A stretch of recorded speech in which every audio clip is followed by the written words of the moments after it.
Alors bonjour, aujourd'hui on se replonge dans la saga Flammes jumelles, qui est une saga moi qui me touche particulièrement.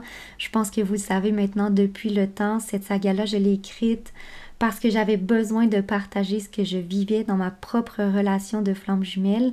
Donc ça fait maintenant près de 14 ans que je chemine avec Benoît, mon partenaire, dans cette relation complètement extraordinaire qui est un catalyseur évolutionnaire qui nous fait avancer de façon incroyable dans notre parcours, mais qui est également par moments très très douloureux, très souffrant. Donc moi j'avais ce besoin viscéral de partager mon histoire à travers ma saga. Donc aujourd'hui, on y va, on est encore dans le premier livre, on est encore dans l'initiation. On avance tranquillement mais sûrement. Aujourd'hui, je vais vous lire le chapitre 2. C'est un long chapitre, mais je tenais absolument à ne pas le couper, que vous ayez vraiment toute l'histoire, le début de l'histoire d'amour de Phoenix et d'Anna, que vous puissiez vous immerger dans ce qu'ils ont vécu dans leurs premiers moments ensemble. Donc c'est pour ça que le passage est un peu long aujourd'hui, mais encore une fois, je voulais vous dire que ça dépeint vraiment ce que j'ai vécu dans ma première rencontre avec Benoît. Donc la première soirée qu'on a passée ensemble, c'est une soirée où on s'est mis à nu complètement, où est-ce qu'on a ouvert tous les deux notre cœur, où est-ce que les choses ont été très vite. Et je voulais vous le dire parce que dans le chapitre là qu'on va voir ensemble, vous allez voir, c'est un long chapitre, oui, ça dure 1 heure, mais les choses entre Anna et Phoenix vont évoluer extrêmement rapidement. Et pour quelqu'un qui n'a pas vécu ce que c'était une relation de flamme jumelle, ça peut paraître étrange. Parce que souvent dans nos relations de couple, les choses peuvent avancer un peu moins vite. Donc je voulais vous dire que pour moi, c'est ce que j'ai vécu. Donc c'est pour ça qu'à travers mes héros, les choses vont aller vite. Phoenix et Anna vont se mettre à nu vraiment avec l'autre. Tous les deux vont s'avouer qu'ils ont ce sentiment de familiarité qui persiste. Donc, Anna rapidement va dire à Phoenix, toi aussi, tu ressens tout ça. Donc, est-ce que ça se peut qu'on soit des âmes sœurs? Anna n'a pas du tout la connaissance du phénomène de flamme jumelle. Elle va le découvrir beaucoup plus loin dans l'histoire. Donc, elle lui demande est-ce que ça se peut qu'on soit des âmes sœurs parce que ça, ce phénomène-là, elle le connaît, elle est à l'aise avec ça, elle est d'accord. Donc, Phoenix est resté un peu énigmatique. Phoenix a la connaissance de leur lien de flamme jumelle, je tiens tout de suite à le mentionner, mais il veut qu'Anna découvre les choses par elle-même. Donc, il va rester un peu énigmatique quand il va lui poser la question, il va dire ouais, peut-être bien qu'on est des âmes sœurs. Tout ça pour dire que les choses vont aller vite et comme je le mentionnais, si je peux me permettre une petite parenthèse, moi, au départ, quand j'avais écrit la saga, j'avais envoyé à beaucoup d'éditeurs et il y a un éditeur qui m'a dit on retient pas ton histoire parce que à nos yeux, elle fait pas de sens, dans le sens que justement, que les héros, ils ont des dialogues qui sont pas, qui font pas de sens à nos yeux. La manière que Phoenix se comporte avec Anna, ça fait pas de sens. Et moi, j'ai souri parce que j'ai dit, bon, ils savent juste pas qu'est-ce que c'est justement la relation de flamme jumelle. Donc, vous allez voir au travers du passage autant Anna que Phoenix vont s'ouvrir, vont se dévoiler à l'autre. Et c'est ça, je voulais vraiment que vous puissiez bien suivre leur début d'histoire d'amour. Donc, qu'est-ce que je voulais vous dire aussi? La dernière fois, j'avais lu le chapitre 1, on s'était laissé là-dessus. Donc, ce qui se passait, c'est que Anna était au bistrot. C'est un endroit où est-ce qu'elle va fréquemment avec ses amis pour faire ses travaux d'école. Donc, elle était au bistrot. Elle a fait la rencontre de Phoenix. Ils s'étaient rencontrés quelques mois auparavant à l'aéroport. Donc, il y avait eu une brève rencontre, un bref échange. Les mois qui ont suivi, Anna elle se remémore beaucoup cette rencontre. Vraiment, Phoenix a laissé une impression tenace chez elle parce qu'elle a ce sentiment de familiarité. Donc, outre le fait qu'elle le trouve vraiment très beau physiquement, en effet, c'est un militaire, il a une grande prestance, il est très très beau. Je me suis dit, tant qu'à créer un personnage, aussi bien le mettre attrayant aux yeux du lecteur et de la lectrice. Donc, Anna trouve Phoenix très très beau, mais au-delà de tout ça, elle a vraiment une attirance énergétique, vibratoire à aller vers lui. Donc, c'est ce qui s'était produit à l'aéroport. Elle avait mis sa timidité de côté. Elle avait été le rencontrer, mais c'était pas propice vraiment à un long échange. Donc, Phoenix avait mis un terme à tout ça. Au bistrot, elle le rencontre une seconde fois. Ils vont échanger un peu plus longtemps, mais là, encore une fois, c'est pas un endroit propice pour apprendre à se connaître. Il y avait beaucoup de mouvements, beaucoup de personnes ce soir-là au bistrot. Donc, ce qui arrive, c'est que Phoenix dit à Anna, je te propose de nous rencontrer dans un autre lieu. Donc, il lui a dit qu'elle allait l'attendre 2 jours plus tard à l'entrée du conservatoire de musique. C'est à cet endroit qu'Anna fait ses études. Donc, c'est comme ça que le passage va s'ouvrir. Donc, Anna va aller à la rencontre de Phoenix devant le conservatoire et il va lui proposer là, de l'amener. Je vous laisse découvrir l'endroit, un endroit super beau à Montréal. Donc, c'est comme ça que le passage va s'ouvrir, mais vous avez besoin de quelques petites infos. Donc, je vais pas lire du chapitre 2, le début. En fait, ce qui arrive, c'est qu'à la suite de cette rencontre au bistrot avec Phoenix, Anna va faire une introspection. Donc, elle va se questionner sur les raisons, le pourquoi elle se sent comme ça avec Phoenix. Ce que j'ai expliqué aussi, c'est que Anna, elle est très, très méfiante de nature. Dans le chapitre 3, on va savoir pourquoi. Donc, elle a vécu une expérience traumatisante avec un homme. Donc, ce qui est arrivé dans son cas, c'est qu'elle a refermé la porte aux hommes et au-delà de tout ça, elle a toujours senti qu'il y a un amour très, très grand qui l'attendait quelque part sur la terre. Donc, ces deux événements-là jumelés ensemble, le traumatisme qu'elle a vécu et le fait qu'elle sait qu'il y a quelque chose de grand qui l'attend, fait en sorte qu'elle n'a pas beaucoup d'expérience amoureuse et ça fait en sorte aussi qu'elle est méfiante envers les hommes. Donc, au début du chapitre 2, elle s'interroge, elle se dit pourquoi avec Phoenix, je ne suis pas méfiante, au contraire, je lui ai tout de suite accordé ma confiance. Et elle se demande aussi pourquoi tous ces sentiments s'agitent en elle quand elle est près de lui.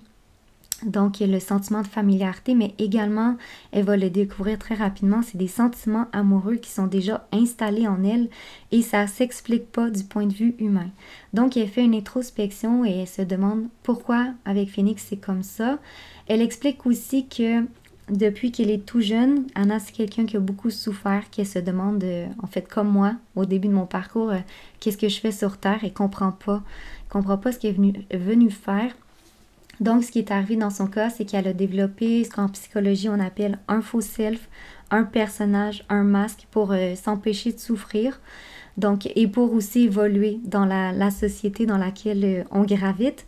Donc, elle fait, à travers son introspection, elle explique qu'elle a toujours porté ce masque, ce faux self. Donc, elle s'est créée une fausse personnalité, mais que quand elle est avec Phoenix, lui, a cette capacité, ce don de voir au-delà de tout ça. Donc, il voit au-delà du vrai personnage, du faux personnage pour accéder à la vraie Anna. Donc, ça, c'est quelque chose qu'elle ressent, Anna, et elle ne s'explique pas le pourquoi lui arrive à voir ce qu'elle-même n'arrive pas à voir en elle. Donc, c'est comme si Phoenix avait le don mystérieux de faire émerger la vraie Anna. Donc, au début du chapitre 2, elle s'interroge et en fait, c'est qu'elle va être très, très fébrile d'aller à la rencontre de Phoenix parce qu'elle se dit, oui, elle a hâte de le revoir, mais elle a aussi hâte d'accéder à la vraie Anna. Donc, elle sait, elle se l'explique pas, mais elle sait qu'il n'y a que lui qui peut lui permettre d'aller contacter la vraie Anna. Et ça, je trouve ça hyper important parce que dans les relations de flammes jumelles, c'est exactement ce qui arrive, c'est que l'autre nous permet de nous connecter à nous. Et c'est ça qui est très, très, très beau. Donc, c'est pas une poursuite extérieure, c'est une reconnexion intérieure qu'on vit. Donc, je voulais vraiment le véhiculer au travers de mes héros. Donc, Anna, au début du chapitre, elle va être à l'école. Elle trouve le temps incroyablement long avant d'aller à la rencontre de Phoenix, justement parce qu'elle a hâte d'accéder à la vraie Anna, d'aller découvrir qui elle est. Donc, c'est ce qui fait en sorte que c'est très long à l'école. Et je pense que oui, je vous ai donné toutes les infos que vous avez besoin pour bien débuter le chapitre. Donc, juste avant d'aller rejoindre Phoenix à l'extérieur, elle passe par la salle de bain, elle se regarde dans le miroir et elle a peur. Autant elle a hâte d'aller à la rencontre de Phoenix qu'autant elle a peur parce qu'elle est vraiment intimidée par lui. C'est un militaire, je le répète, il y a une grande prestance, elle le trouve très très beau. Donc tout ça, ces facteurs-là font en sorte qu'elle est très intimidée. En plus, Anna, c'est une femme très timide et maladroite, mais elle va se rappeler les paroles de son père qui l'encourage à affronter ses peurs, à aller vers l'inconnu. Donc, c'est exactement ça qu'elle va vivre dans cette journée-là. Elle va vraiment aller vers l'inconnu et vivre quelque chose d'absolument extraordinaire. Maintenant, je vais vous le laisser le découvrir. Donc, je vous souhaite la plus belle des écoutes. À très bientôt.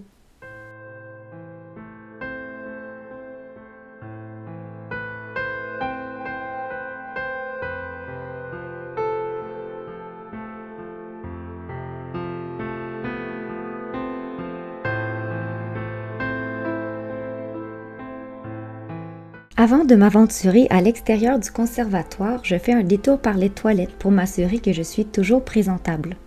Malheureusement, le miroir me renvoie l'image d'une jeune fille apeurée, au teint blafard et aux joues creuses. « Allez Anna, un peu de courage », me dis-je en me concentrant sur les paroles de mon père. Il est trop tard pour faire machine arrière de toute façon. Les intentions de Phénix restent énigmatiques pour moi, mais mon intuition me murmure qu'il ne me fera pas faux bond. Je décide de sortir par la porte latérale du bâtiment, espérant prendre quelques bouffées d'air frais pour apaiser mes nerfs. Cependant, mon plan ne se déroule pas comme prévu. Dès que je tourne au coin, mes jambes flanchent et je suis obligée de m'arrêter un instant pour éviter de tomber.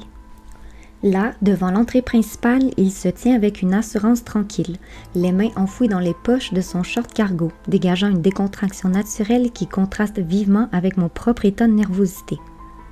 Son polo blanc, d'une propreté impeccable, semble taillé sur mesure pour mettre en valeur sa silhouette athlétique.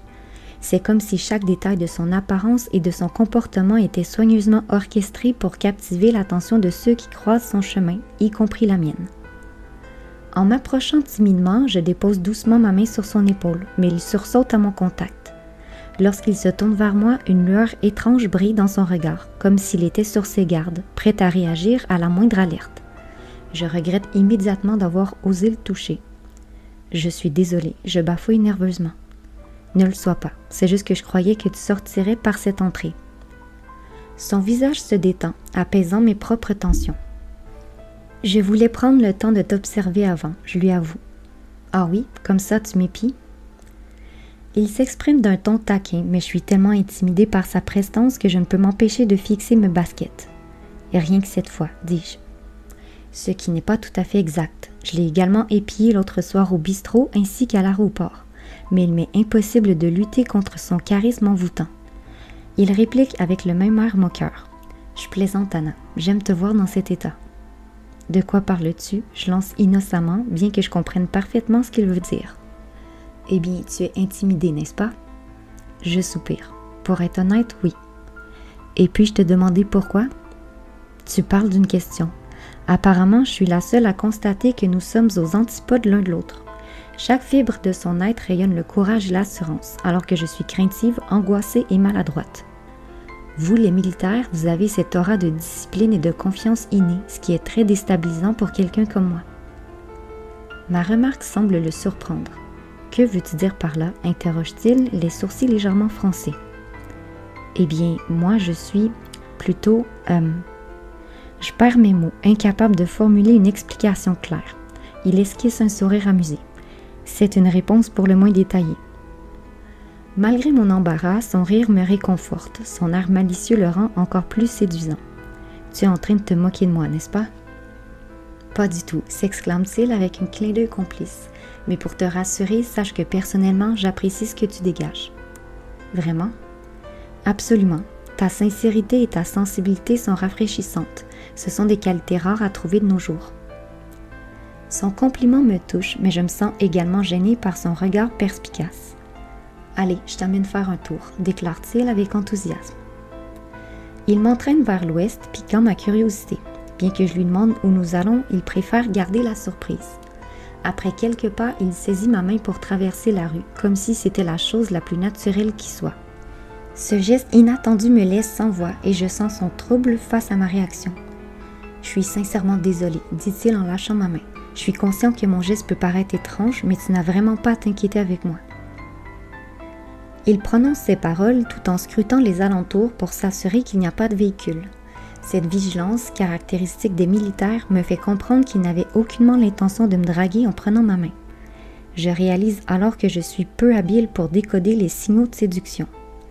Pour rectifier le tir, je lui confie me sentir en sécurité auprès de lui. C'est juste que je ne suis pas habituée à partager une telle proximité, ajoutai-je, me souvenant qu'il aime ma franchise.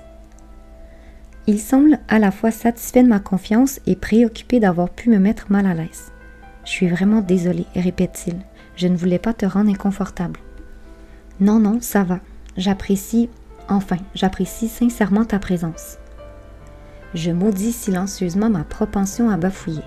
Son sourire taquin face à ma maladresse ne fait qu'accentuer mon embarras. Cela montre qu'il a finalement réalisé à quel point nous sommes différents. Allez, viens, ma voiture est garée là, déclare-t-il, désignant une imposante Jeep noire. C'est ta voiture, m'étonnai-je. On dirait plutôt un véhicule tout-terrain qu'on utiliserait pour des escapades au fond des bois. Tu as vu juste, acquiesce-t-il. Tu comprendras mieux quand tu verras où j'habite. Nous allons chez toi, lançai-je, surprise par cette invitation inattendue, ma voix plus aiguë que prévu. Malgré le sentiment de familiarité qui semble nous unir, sa proposition me met un peu mal à l'aise. Après tout, d'un point de vue objectif, nous restons des étrangers l'un pour l'autre. Cependant, un coup d'œil dans sa direction m'apaise, me laissant penser que mes inquiétudes sont infondées. L'idée de demander conseil à Edwin pour mieux décrypter les signaux de séduction m'effleure brièvement l'esprit. Ce sera avec plaisir que je te ferai découvrir ma maison, mais pas aujourd'hui, déclare-t-il. Je voudrais que tu apprennes à mieux me connaître d'abord. Il me tient la portière ouverte, attendant patiemment que je boucle ma ceinture avant de la refermer délicatement. Je commence à me demander si son souci pour ma sécurité ne cache pas autre chose que son simple métier. Alors qu'il s'installe du côté conducteur, je décide de lui poser la question qui me brûle les lèvres. Pourquoi agit-il ainsi avec moi? Son regard hésitant trahit une certaine gêne, une première depuis que nous nous sommes rencontrés. C'est juste que je suis naturellement prévoyant envers ceux qui m'entourent, surtout lorsque je perçois qu'ils sont spéciaux. Et tu es spécial pour moi, avoue-t-il enfin, ce qui ne fait qu'ajouter une note d'énigme à sa personnalité. Spécial, répétai-je, cherchant à comprendre le sens caché de ce mot. Je remarque à nouveau son hésitation. Lorsque tu m'as demandé à l'aéroport si nous nous connaissions, je n'ai pas osé te dire que j'avais effectivement l'impression de t'avoir déjà rencontré. Pour être franc, j'étais craintif quant à ta réaction. Je comprends, je réponds, ayant ressenti la même appréhension lorsque je lui ai posé la question. C'est la première fois que je vis une telle sensation. Un silence s'installe entre nous, comme si nous étions tous les deux réticents à approfondir cette familiarité pour l'instant. Il finit par enfiler une paire de lunettes de soleil, même si sa casquette couvre déjà partiellement son regard. D'une voix envoûtante, il m'avoue que c'est pour contrer l'éclat de mes yeux bleus. Son compliment fait naître une chaleur dans mes joues.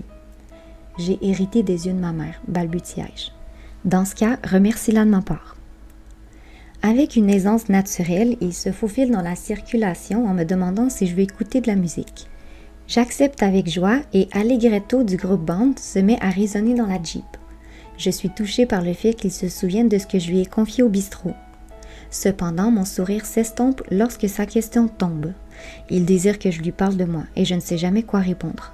« Que veux-tu savoir exactement ?» lui demandai-je, essayant de dissimuler mon embarras. « Eh bien tout, je suis vraiment curieux à ton sujet. Tu m'intrigues énormément. » Un frisson d'appréhension me parcourt. Comment pourrais-je lui expliquer que malgré mon ouverture d'esprit, je me considère comme une personne ordinaire, loin d'être à la hauteur du héros mystique qu'il semble incarner? « J'aurais préféré qu'on parle de toi, avouai-je timidement. Je suis certaine qu'il y a plus à en dire. » Derrière ses lunettes, je remarque ses sourcils se froncer. « Pourquoi penses-tu cela? » « Parce que tu sembles en savoir beaucoup plus que moi sur de nombreux sujets, notamment en raison de ton expérience, » je réponds, tentant poliment de souligner son avance en âge par rapport à la mienne. Il comprend le sous-entendu, esquissant un sourire. À mes yeux, l'âge ne détermine pas la sagesse que l'on porte en soi. J'ai connu des tas de vieillards qui en savaient moins sur la vie que de simples gamins. « Es-tu en train de te traiter de vieillard? » Je le taquine. Il laisse échapper un petit rire. « Je te faisais plutôt un compliment. » Submergé par un sentiment de surprise et de modestie, je murmure « Je ne le mérite peut-être pas. » Si, tu le mérites. Tu ne l'as peut-être pas remarqué, mais tu te distingues des filles de ton âge. Il y a dans ton regard une étincelle singulière, une sorte de maturité, révélatrice d'une vieille âme. Je ne m'attendais pas à ce que la conversation prenne une telle tournure vers la spiritualité, mais cette idée m'enthousiasme. En dehors des échanges avec mon père, je n'ai jamais eu l'occasion d'explorer un sujet aussi vaste avec quelqu'un d'autre. J'ai toujours espéré rencontrer une personne capable de partager une vision plus profonde de la vie. C'est étonnant de voir cette ouverture d'esprit émaner de militaires. Après tout, leur profession est généralement associée à une approche pragmatique, mais Phoenix me démontre qu'un soldat peut également avoir une profondeur de pensée et une conscience élargie. À tes yeux, qu'est-ce qu'une vieille âme? Je lui demande, alors que nous croisons un parc où des joueurs de baseball s'amusent à se lancer la balle. Il semble ravi que je sois ouverte à la discussion. Une vieille âme, c'est quelqu'un qui a vécu plusieurs vies, accumulant de l'expérience à chaque passage. Comme un voyageur temporel, une vieille âme a exploré différentes époques, acquérant des connaissances et une compréhension plus riche de la vie. Donc, tu n'as aucun doute quant à l'existence de l'âme. Aucun doute, en effet, acquiesce-t-il d'un ton catégorique. En grande partie parce que mon âme, je la ressens et communique avec elle. J'écarquille les yeux, ignorant jusqu'alors la possibilité d'une telle connexion. Pour ma part, mon expérience de l'âme se limite à la simple croyance. Cela doit être une expérience extraordinaire de pouvoir la ressentir, je m'exclame fascinée. C'est indescriptible, mais il y a encore mieux. Il semble avoir un don pour éveiller ma curiosité. Comme quoi? Eh bien, imagine que notre âme soit comparable à une boule d'énergie. Lorsqu'elle s'unit à une autre âme, les sensations que l'on peut ressentir sont décuplées. Je prends un moment pour méditer sur ces paroles, laissant mes pensées dériver légèrement. C'est curieux à quel point je me sens à l'aise de discuter de spiritualité avec lui, alors que dès que nous abordons des sujets plus ordinaires, je commence à bafouiller comme une idiote. « À quoi songes-tu » me demande-t-il après un moment de silence. Je me questionnais sur la manière dont deux âmes peuvent se relier, je réponds. Il existe différentes façons. Parfois, un simple contact physique peut suffire pour que notre âme se connecte à celle d'une autre personne, explique-t-il en glissant doucement son doigt sur ma main. Soudain, je sens une montée d'énergie en moi, ce qui me met légèrement mal à l'aise. Il éclate de rire. Il semblerait qu'une petite balade te fasse du bien, s'exclame-t-il, un sourire taquin aux lèvres. Je ne sais pas ce qui m'arrive, marmonnai-je, embarrassée. En ta présence, j'ai l'impression de perdre le contrôle. Ce n'est pas forcément une mauvaise chose, tu sais. Le contrôle, je m'y connais, et ça devient lassant à la longue de vouloir être aux commandes. Quelques secondes plus tard, il tourne vers une aire de stationnement et se gare à côté d'une fourgonnette. Nous y voilà, annonce-t-il avec fébrilité. Où sommes-nous? Je vais te faire découvrir le parc du Mont-Royal, m'informe-t-il avec un enthousiasme contagieux. C'est une journée magnifique, nous allons en profiter. D'un bond, il se dégage de la Jeep et ouvre le coffre pour attraper son sac à dos. « Qu'y a-t-il là-dedans » je lui demande. « J'ai apporté quelques provisions pour un pique-nique » répond-il en se dirigeant vers le parc. Au bistrot, je lui ai confié que c'était le genre d'activité qui me plaisait, mais l'appétit n'est pas au rendez-vous. Pour l'instant, la seule chose qui occupe mes pensées, c'est lui. Sa présence a un effet presque enivrant sur moi, comme si chaque moment passé à ses côtés me propulsait dans un autre monde, loin des soucis du quotidien. Je me sens comme si des ailes me poussaient dans le dos, m'élevant au-delà de cette réalité terrestre. Étrangement, dès le réveil, mon intuition me murmurait que cette journée serait différente, que quelque chose d'extraordinaire se profilait à l'horizon. Et maintenant, alors que nous nous aventurons dans ce parc, je sens que cet instinct ne m'a pas trompée. C'est comme si chaque pas que je faisais en sa compagnie m'entraînait vers un avenir incertain mais prometteur. Et dans cet état de béatitude, la fin ne se fait même pas sentir. « Tu es vraiment attentionné », lui fais-je remarquer, lui offrant un sourire chaleureux. « J'essaie de l'être », répond-il, son sourire reflétant le mien. Une fois de plus, je me trouve à penser que pour un observateur extérieur, mon intérêt pour Phoenix pourrait sembler purement superficiel, basé uniquement sur son charme. Mais ce que je ressens va bien au-delà de l'attraction physique. Avec lui, je ressens une connexion profonde, une confiance rare pour moi. Je me laisse porter par le moment, partageant quelques détails de ma vie pour qu'il puisse mieux me connaître. Cependant, je ne m'attendais pas à dévoiler mes plus gros défauts, mon insouciance, mon impatience et ma curiosité insatiable. C'est la preuve flagrante de mon inexpérience en matière de relations amoureuses. Rien que d'y penser, la honte colore mes joues. Il doit avoir remarqué mon changement de comportement car il me demande ce qui me préoccupe. Rien ne semble lui échapper. J'ai besoin de clarifier quelque chose, lançai-je, rassemblant mon courage. Je suis prêt à répondre à toutes tes questions, s'exclame-t-il. Un sourire se dessine sur mon visage. Jusqu'à présent, il s'est plutôt montré énigmatique. Merci.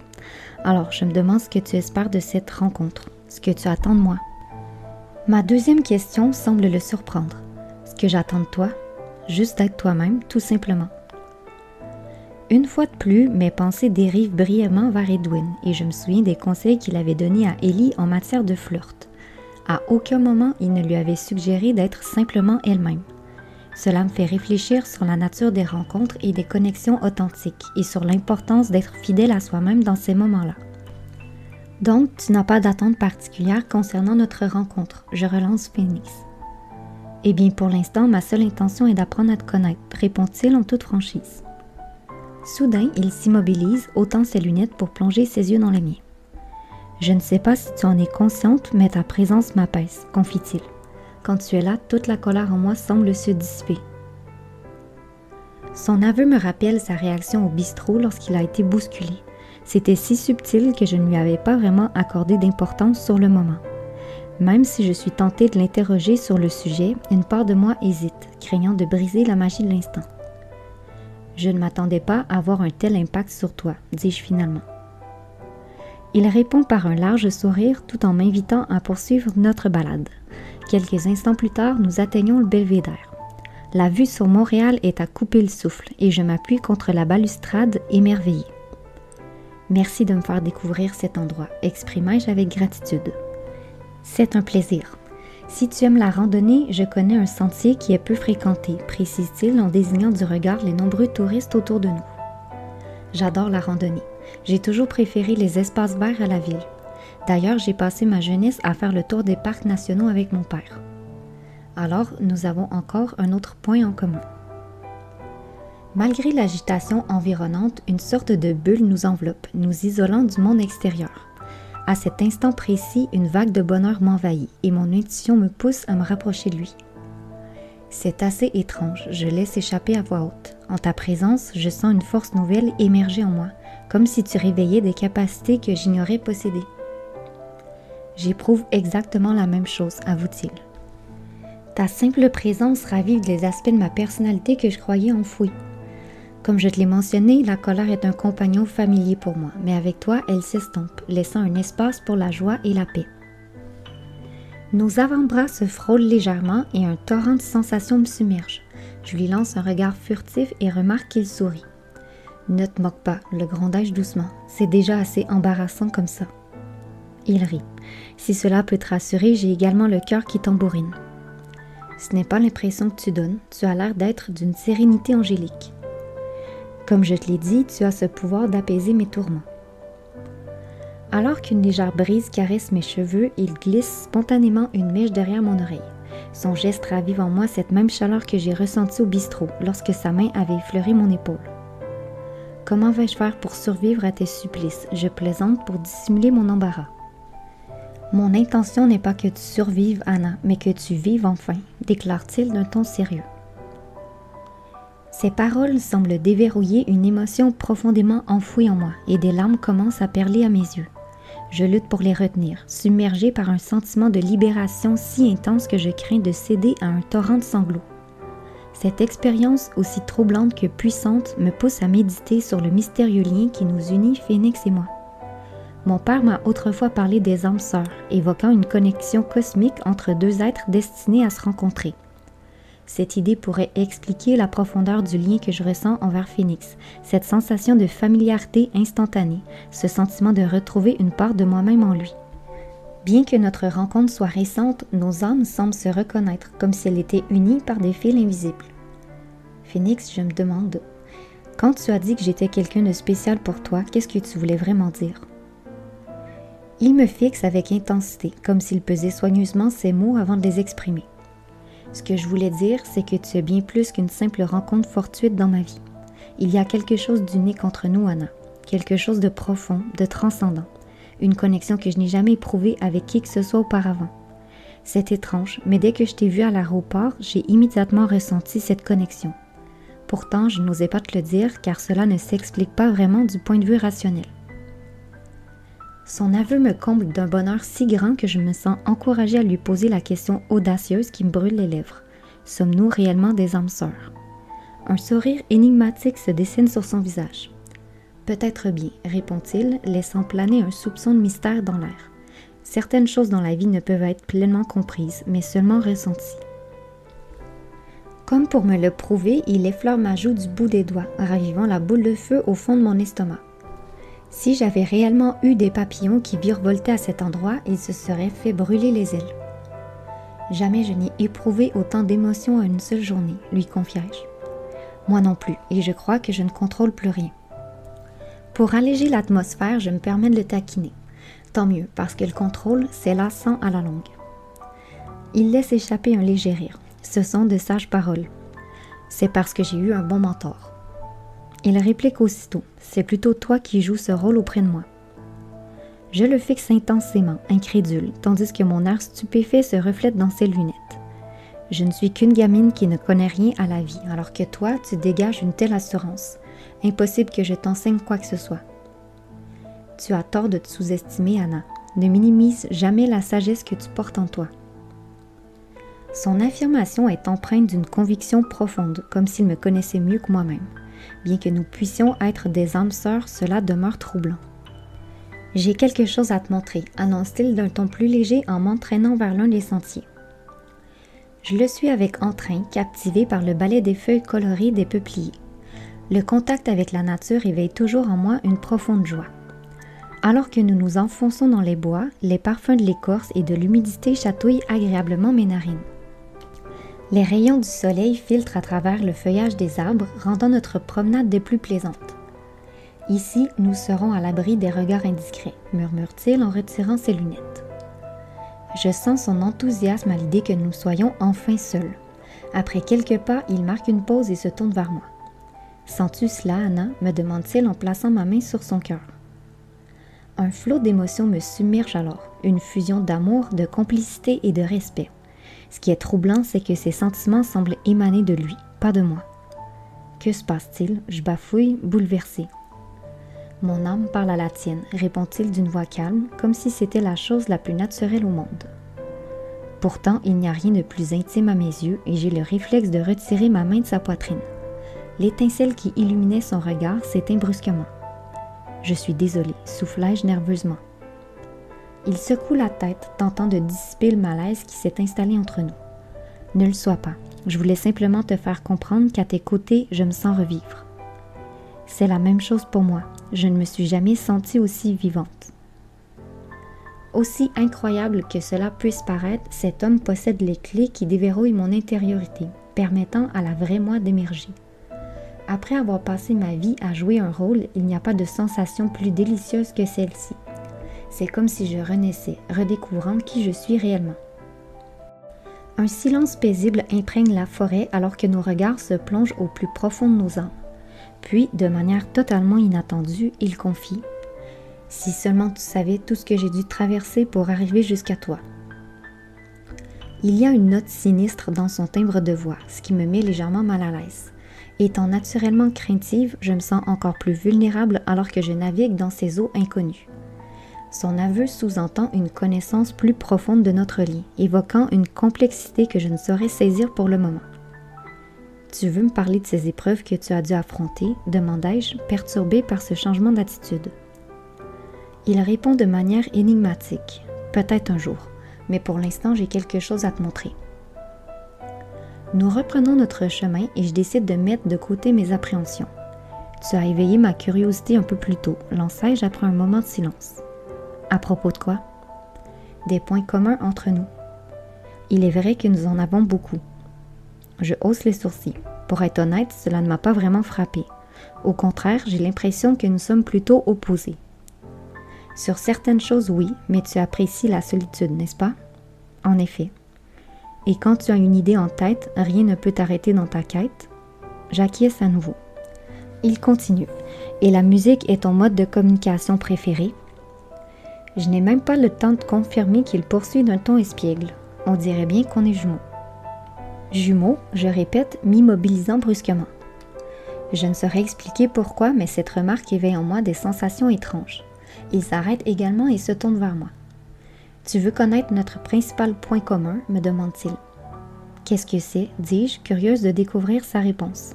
« Eh bien, tu m'apprécies, n'est-ce pas ?» Après tout ce qui vient de se passer entre nous, je ne peux certainement pas nier mes sentiments. En sa compagnie, je me sens revenir chez moi, dans cet espace sacré à l'intérieur de mon cœur.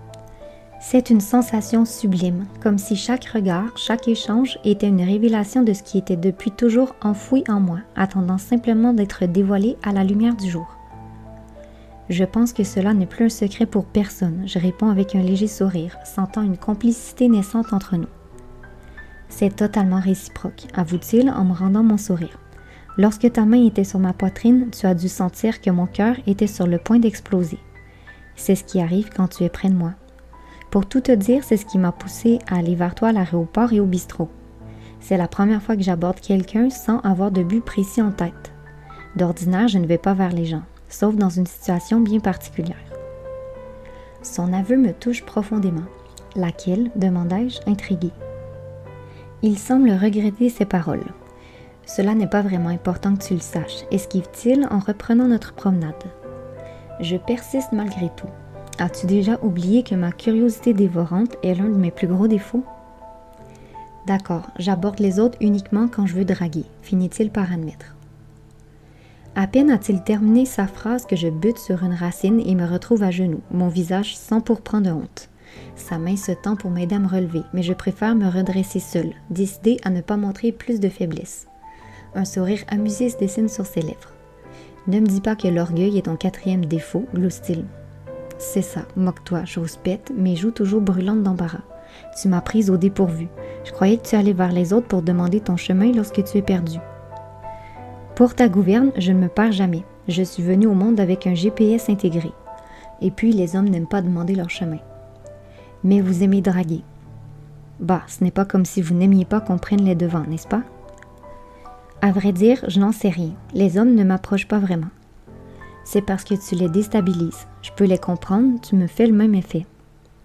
Je le fixe bouche bée. Pourtant, je suis tout ce qu'il y a de plus ordinaire. C'est peut-être ce que tu crois, mais tu es très loin de la vérité, rétorque-t-il avec assurance. Je ressens en toi une profondeur rare, une sagesse qui dépasse celle que l'on rencontre chez la plupart des autres.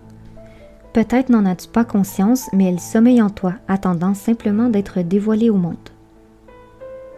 Mes pensées se tournent à nouveau vers mon père, le seul capable de percer ma carapace pour apprécier la richesse de mon univers intérieur. Pour les autres, je reste souvent une énigme, perçue comme inaccessible, comme si mon énergie les repoussait involontairement. Pourtant, je suis persuadée d'avoir beaucoup à offrir, si seulement les gens étaient prêts à découvrir ce qui se cache dans les profondeurs de chacun. Je suis touchée que Phoenix soit l'un de ces rares individus qui ne se limitent pas aux apparences, mais qui prennent la peine de sonder les âmes. Soudain, je réalise que nous marchons sur une promenade en bois, bordée de fougères d'un vert éclatant. Avons-nous quitté le sentier depuis longtemps? Demandai-je, jetant un coup d'œil aux alentours. Il semble surpris par ma question. Depuis environ quelques minutes. Tu ne t'en es pas aperçu? Non. Sa simple présence m'émeut tellement que tout le reste s'efface, relégué au rang de détails insignifiants à côté de lui. Quelques instants plus tard, nous débouchons sur un petit pré baigné dans la lumière dorée du soleil de fin d'après-midi. Je suis enchantée de découvrir de majestueux mâts totémiques érigés près d'un ruisseau. Le murmure apaisant de l'eau m'évoque immédiatement l'hymne à l'amour de Piaf. Les totems sont ornés de motifs complexes et colorés, représentant des animaux et des figures emblématiques. Les détails minutieux et leurs couleurs vives, allant du rouge au bleu en passant par le vert, témoignent d'une culture riche. Je suis émerveillée par ces sculptures impressionnantes qui semblent raconter des récits mystérieux et profonds. Face à mon admiration, Phoenix m'explique que cette exposition honore les Premières Nations. Leurs traditions et leurs coutumes sont une grande source d'inspiration pour moi, confie-t-il avec un large sourire. Il se dirige vers l'un des totems, prêt à poursuivre son explication. Cet oiseau est un Thunderbird, une créature légendaire issue des croyances autochtones. Est-ce la même chose qu'un phénix? En fait, bien qu'ils soient tous deux des oiseaux légendaires, le Thunderbird et le phénix proviennent de cultures différentes et portent des symboliques distinctes. Le phénix, par exemple, est célèbre pour sa capacité à renaître de ses cendres. D'ailleurs, ce n'est pas un hasard si je porte le nom de cet oiseau. Il cite ensuite Miguel de Cervantes. Le phénix, espérons-le, peut traverser un ciel désolé et, défiant sans cesse le mauvais sort, renaître de ses cendres et s'élever. Je suis captivée par ses paroles et l'expression de ses yeux pétillants. C'est comme si une part de lui-même s'ouvrait à moi, révélant une facette de sa personnalité qu'il avait gardée cachée jusqu'à présent. Poursuivant son explication, il souligne que le phénix aspire à se libérer de ses fautes passées. De plus, il insiste sur le fait que cet oiseau mythique incarne l'éternité de l'âme. Outre son immortalité, le phénix possède la capacité de lire dans le cœur des hommes, discernant les intentions pures des malveillantes. Sa manière solennelle de prononcer ces paroles donne l'impression qu'il est investi d'une mission, celle de départager l'humanité en deux camps, les vertueux et les pécheurs. Toi, tu as le cœur pur, affirme-t-il, d'une conviction inébranlable. Il dépose ensuite son sac à dos à l'ombre d'un totem, sortant une couverture de flanelle qu'il étale sur l'herbe verdoyante. Alors que je l'observe déballer le pique-nique, une étrange sensation de déjà-vu m'envahit, m'amenant à m'asseoir à ses côtés avec des jambes de coton. L'espace d'un instant, j'ai eu l'impression que nous avions déjà vécu cela. Je bafouille, essayant de comprendre ce qui vient de se produire. Il marmonne alors quelque chose qui semble être « ça va plus vite que je ne l'aurais imaginé ». « Qu'est-ce qui va plus vite ?» demandai-je, confuse. Il semble hésiter à me répondre, comme s'il regrettait ses paroles. Après un moment de silence méditatif, il aborde le sujet avec délicatesse, semblant conscient de la sensibilité du thème. « Si tu crois à l'existence des âmes sœurs, tu crois certainement aux vies antérieures, n'est-ce pas? » Effectivement, je ne suis pas fermée à l'idée, j'admets, ayant discuté du sujet à maintes reprises avec mon père. Et toi? Il est évident que nos âmes ont parcouru d'autres existences et d'autres lieux, déclare-t-il d'un ton catégorique. L'univers est d'une telle immensité qu'il serait présomptueux de croire que notre présente vie est la seule que nous ayons jamais vécue. Il continue avec la même assurance. Plus nous passerons de temps ensemble, plus tu réaliseras que ce monde est bien plus complexe que ce que l'on pourrait imaginer. Sa déclaration est teintée de mystère, reflétant parfaitement sa personnalité énigmatique. Pour tout te dire, je l'ai toujours trouvé complexe, je lui confie. Complexe et parfois hostile. C'est ainsi que je le ressens. Tu as sûrement remarqué que je n'étais pas très habile pour naviguer à travers la vie, n'est-ce pas? Un sourire espiègle se dessine sur son visage, apportant une touche de légèreté à notre échange. Ce n'est pas parce que tu t'es tordu la cheville à 4 reprises sur le sentier que tu es maladroite pour autant. Je pousse un soupir gêné. Je pensais que tu n'avais remarqué qu'une seule de mes maladresses. Avec mes yeux de lynx, rien ne m'échappe, rétorque-t-il avec malice. Mais pour te rassurer, ce monde te semble hostile parce qu'il contraste avec ce que tu as connu par le passé. Ton âme vient d'un monde beaucoup plus lumineux que celui-ci. Quant à moi, j'ai l'habitude de vivre sur Terre. Je dirais même que je connais ce monde par cœur. Malgré mes nombreuses discussions avec mon père sur la spiritualité, les paroles de Phénix me laissent déconcertée. Comment peux-tu connaître l'origine de mon âme? Je l'interroge. Une lueur d'embarras apparaît dans ses yeux. Ce n'est qu'une hypothèse basée sur ce que je ressens à ton sujet, explique-t-il avec une hésitation dans la voix. Après un bref silence, j'essaie de sonder ses pensées. As-tu conscience que cette hypothèse pourrait me perturber? J'ai toujours ressenti que j'étais différente, mais je n'avais jamais envisagé que mon âme puisse provenir d'ailleurs. L'idée est à la fois fascinante et troublante, soulevant des questions que je n'avais jamais posées. Pourquoi être ici si mon essence appartient à un autre monde? Cela pourrait expliquer mon sentiment de décalage avec ceux qui m'entourent, mais l'ampleur de cette révélation me bouleverse. Phénix prend une grande inspiration, son regard cherchant le mien pour me rassurer. « Excuse-moi, Anna, je ne veux pas te bousculer dans tes croyances, mais quand je suis à tes côtés, quelque chose en moi me pousse à te parler sincèrement de ce que je ressens. C'est plus fort que moi. Je veux simplement que tu saches ce que je perçois chez toi. Je n'ai pas de réponse précise, seulement des impressions qui me touchent profondément. Je suis sensible à sa franchise et son désir de me confier ses ressentis, mais je suis aussi troublée parce qu'il discerne en moi. Qu'est-ce qui, chez moi, l'incite à formuler cette hypothèse sur l'origine de mon âme? Quelle est la nature de ces perceptions qui le mènent à penser que je viens d'un monde plus lumineux? Tout cela m'intrigue et me déroute. Pas besoin de t'excuser, dis-je finalement. Je suis simplement un peu déconcertée. Tu sembles avoir parcouru un long chemin sur le plan spirituel. Tes observations et tes pensées sont profondes, bien plus avancées que les miennes. C'est presque intimidant de constater à quel point tu sembles maîtriser ces sujets, et cela me pousse à me demander ce que tu attends de moi. Chaque fois que je te regarde, j'ai l'impression d'être face à une énigme.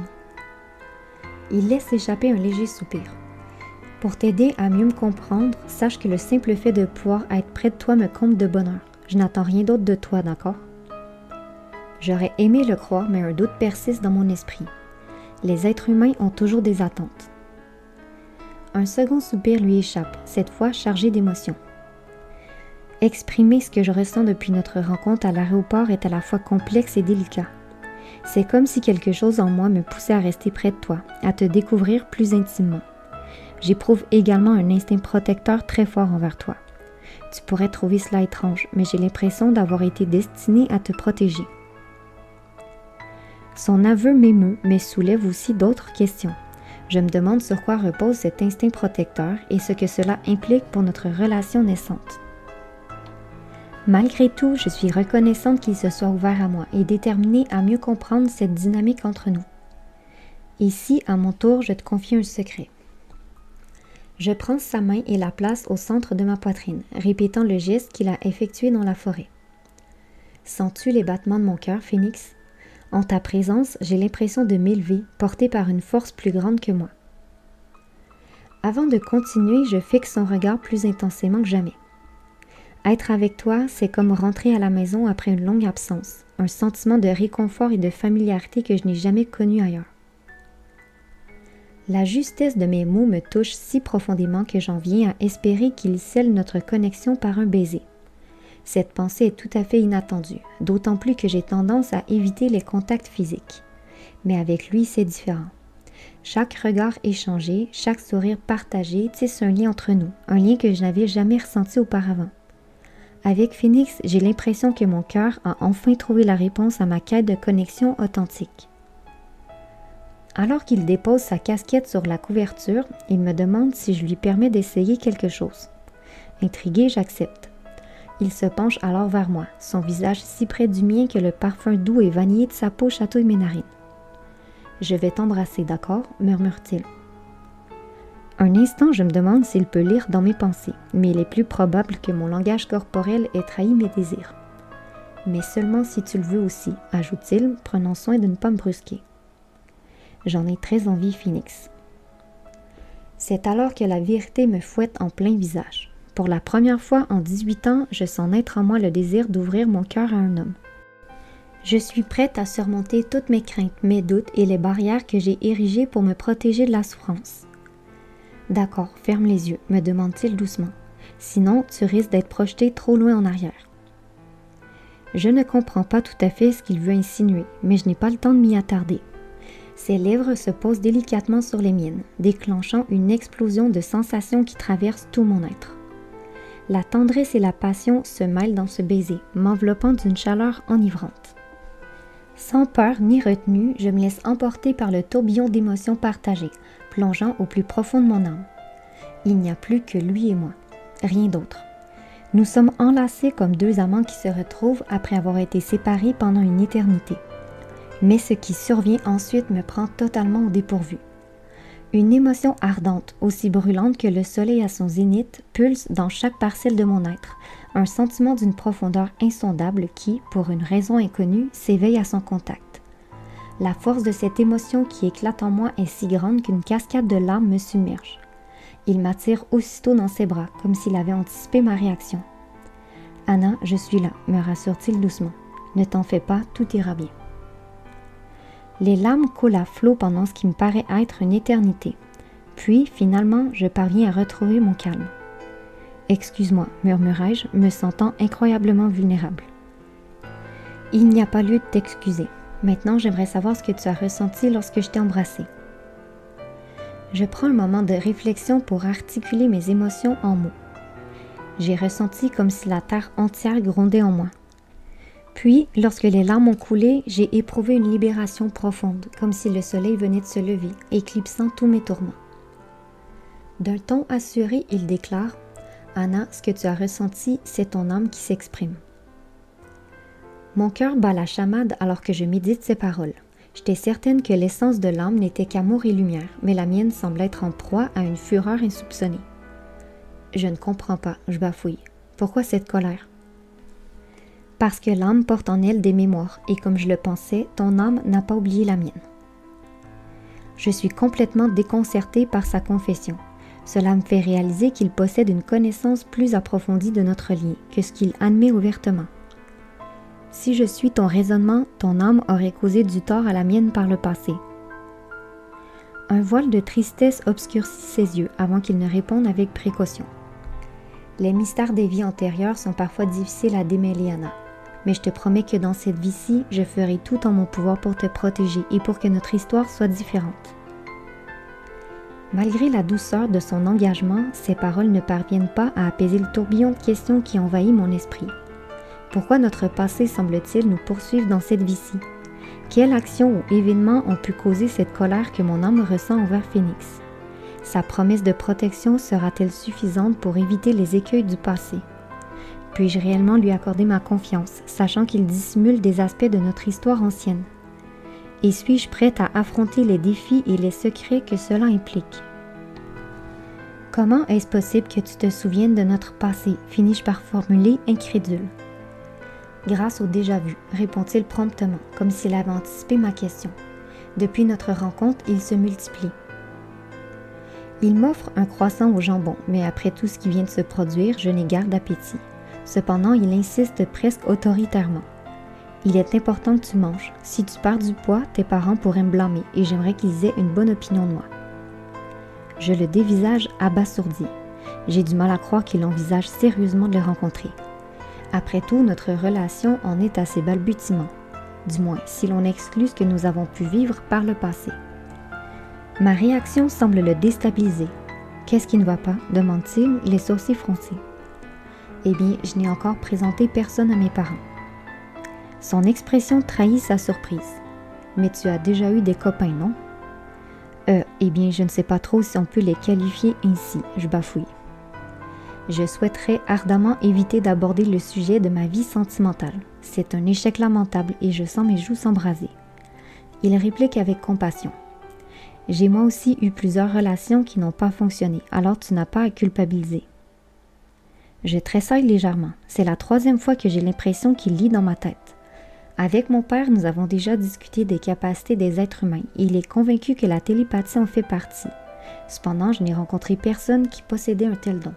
« Comment sais-tu que je culpabilise ?» je demande à Phénix. « C'est plutôt évident, tes pommettes sont rouges comme des tomates. » Je réalise alors que j'étais sur une fausse piste.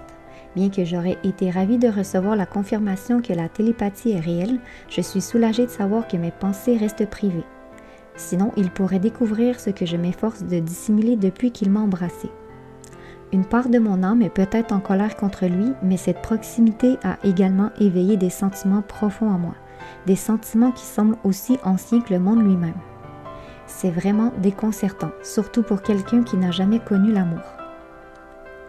Ces pensées tourbillonnent dans ma tête alors que nous dégustons notre pique-nique en silence. Bien qu'il ait soulevé plusieurs pistes qui demeurent inexplorées, je ressens le besoin d'intérioriser les événements de la journée. Ce moment de calme m'apaise profondément, me donnant l'impression d'être en compagnie d'un vieil ami qui connaît mes secrets les plus intimes. Cependant, le vent finit par se lever, nous rappelant que nous ne pouvons pas rester ici éternellement. Je lutte contre la tristesse naissante à l'idée de devoir partir. Tandis qu'il range méthodiquement les plats vides dans son sac, il aborde la question de notre différence d'âge. Dans un état d'esprit léger, je plaisante en disant que j'ai toujours eu un penchant pour les vieillards. Il éclate de rire, répliquant qu'il a toujours eu un faible pour les jeunes femmes aux cheveux roux. Un sourire complice éclaire nos visages alors que nous reprenons notre chemin le long du sentier. Quelques minutes plus tard, nous arrivons à la Jeep où il ouvre la portière avec une galanterie charmante.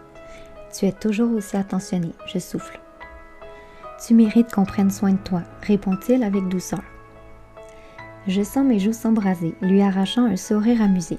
Je lui rappelle alors les paroles échangées au belvédère. « Ne te moque pas, c'est déjà assez embarrassant comme ça. »« Je vais faire un effort, promet-il, taquin. Mais je dois admettre que je ne comprends pas pourquoi tu es si gêné. » Je soupire. J'étais certaine que tu étais au courant de l'effet que tu provoques sur les gens. Je ne dois pas être la première à te le dire, mais tu as toutes les qualités que les femmes admirent chez un homme. Tu as cette confiance en toi, cette assurance qui me laisse un peu déconcertée, je suppose.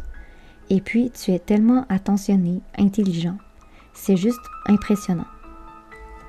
Mon aveu semble profondément l'émouvoir. Il m'enveloppe dans ses bras protecteurs, chuchotant à mon oreille. « Je suis si heureux de t'avoir retrouvé. Je t'ai cherché si longtemps. » À travers ces mots énigmatiques, il confirme une fois de plus que nous nous sommes déjà connus dans une vie antérieure. Malgré cela, je me contente de savourer l'instant, sentant nos deux cœurs battre en harmonie. Cependant, notre bulle d'intimité est perturbée par la voix nasillarde d'une femme. Je rouvre les paupières et remarque un couple qui s'approche, me rappelant que nous sommes dans un lieu public. Je monte dans la Jeep et un quart d'heure plus tard, nous parvenons devant la demeure de Jeanne. Alors qu'il se gare le long du trottoir, il exprime sa gratitude d'une voix sincère. « Merci d'avoir partagé cette délicieuse journée avec moi, Anna. » C'est moi qui devrais te remercier. Cette journée a été la plus extraordinaire de ma vie. Soudain, une vague d'émotions me submerge à l'idée de devoir le quitter. Même s'il n'est pas télépathe, il semble toujours comprendre mes sentiments avec une grande acuité. Il me demande si j'ai des plans pour le week-end et nous convenons de nous revoir dès vendredi. Un doux sourire se dessine sur mon visage tandis que je médite sur la rapidité avec laquelle notre relation évolue. Je me souviens de ma réaction lorsque j'avais cru qu'il m'invitait chez lui. J'avais trouvé qu'il allait trop vite. Cependant, maintenant que je le connais mieux, je suis prête à faire avancer notre relation. En une seule journée, il a réussi à franchir les barrières que j'avais érigées autour de mon cœur pour me protéger des autres. Ce qui est encore plus remarquable, c'est que cela s'est fait naturellement, comme s'il savait exactement comment me ramener à la vie. « Est-ce que je peux te confier quelque chose ?» me demande-t-il, ses yeux reflétant une légère hésitation, comme si la nervosité le gagnait soudainement. « Bien sûr, » je réponds, sentant mon cœur battre un peu plus vite. Il semble lutter avec ses propres mots, mais finit par déclarer « En réalité, ce que je voulais te dire, c'est que je ressens quelque chose de très fort pour toi, des sentiments que je n'ai jamais éprouvés auparavant. » Une chaleur violente m'envahit alors, dissipant tous les doutes qui subsistaient quant à son intérêt pour moi. Pourtant, je reste figée, comme si quelque chose me retenait de lui révéler mes propres sentiments. Je détourne les yeux, incapable de soutenir son regard et le torrent d'émotions qu'il déclenche en moi. Comme toujours, il semble capter ce qui m'habite. « Je t'en prie, regarde-moi, » souffle-t-il. « Souviens-toi ce que je t'ai dit dans le parc au sujet de mes attentes. » J'ose enfin relever les yeux vers lui. Il poursuit, sa voix empreinte d'une tendresse infinie. « Je ne m'attends pas à ce que tu me renvoies les mêmes sentiments. Je voulais simplement t'exprimer ce que je ressens. » Une part de moi brûle de lui avouer que mes sentiments résonnent en écho aux siens, mais pour une raison que j'ignore, je demeure incapable de les lui confier. Une idée germe alors dans mon esprit. Peut-être pourrais-je lui montrer à travers mes gestes ce que les mots ne parviennent pas à exprimer. Rassemblant tout mon courage, je lui demande de m'embrasser, précisant « Je sais que tout à l'heure c'était un simple test, mais maintenant je veux que tu m'embrasses vraiment. » Ses yeux, pénétrants, semblent sonder mon âme, créant une connexion profonde entre nous qui provoque un frisson le long de ma colonne vertébrale. Ses mains glissent alors à cet endroit pour me réchauffer, puis remontent lentement jusqu'à ma nuque, traçant une douce caresse qui me fait frémir. Avant que je ne le réalise, je me retrouve assise sur ses cuisses, déconcertée par la rapidité et la fluidité de ses mouvements. « Je suis désolée, » murmure-t-il, visiblement troublé. « J'ai perdu le contrôle. » Je suis partagée entre la confusion et une excitation intense. Ces gestes ont éveillé en moi un désir ardent. Le monde extérieur s'efface, ne laissant que son visage, d'une perfection hypnotique, devant moi. Ne t'excuse pas, c'est comme si notre proximité était juste naturelle. Un profond soupir de soulagement lui échappe. « Il faut que je te dise quelque chose, » souffle-t-il, sa voix chargée d'une douceur irrésistible. Ce serait malhonnête de prétendre que je n'ai plus d'attente, car j'en ai une qui est en train de me rendre complètement fou. Il fond sur mes lèvres avec une rapidité déconcertante, et instinctivement je ferme les yeux. Son baiser est d'une intensité à couper le souffle, provoquant l'ouverture de ma conscience. C'est comme si je venais de traverser un seuil vers un monde mystérieux, où plusieurs plans se chevauchent.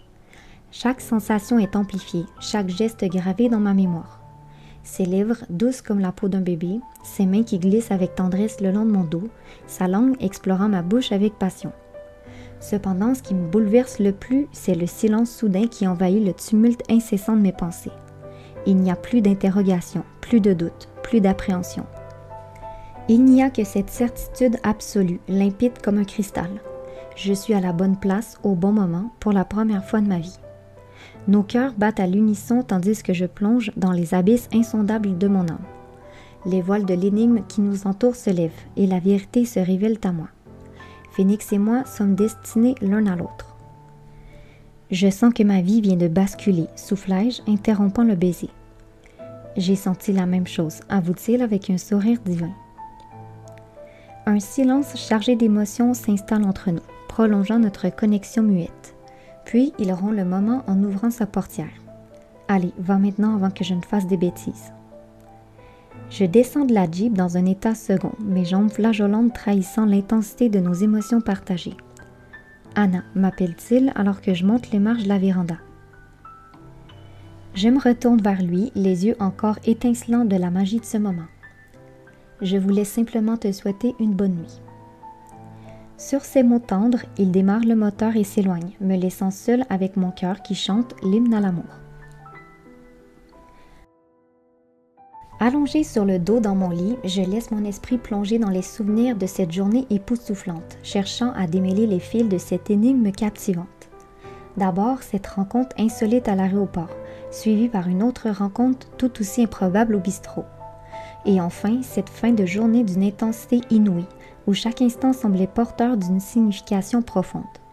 Avec Phoenix, j'ai ressenti une connexion si puissante, mêlant amitié, passion, fraternité et amour, que j'ai eu l'impression de découvrir un autre monde, hors du temps et de l'espace. Ses yeux m'ont ouvert les portes d'un univers jusqu'alors inexploré, où la magie et le mystère règnent en maître. Et lorsqu'il a scellé notre connexion par un baiser, j'ai compris que tout ce que j'avais vécu jusqu'à ce jour n'était qu'une préparation en vue de ces retrouvailles. Mon intuition s'est avérée juste.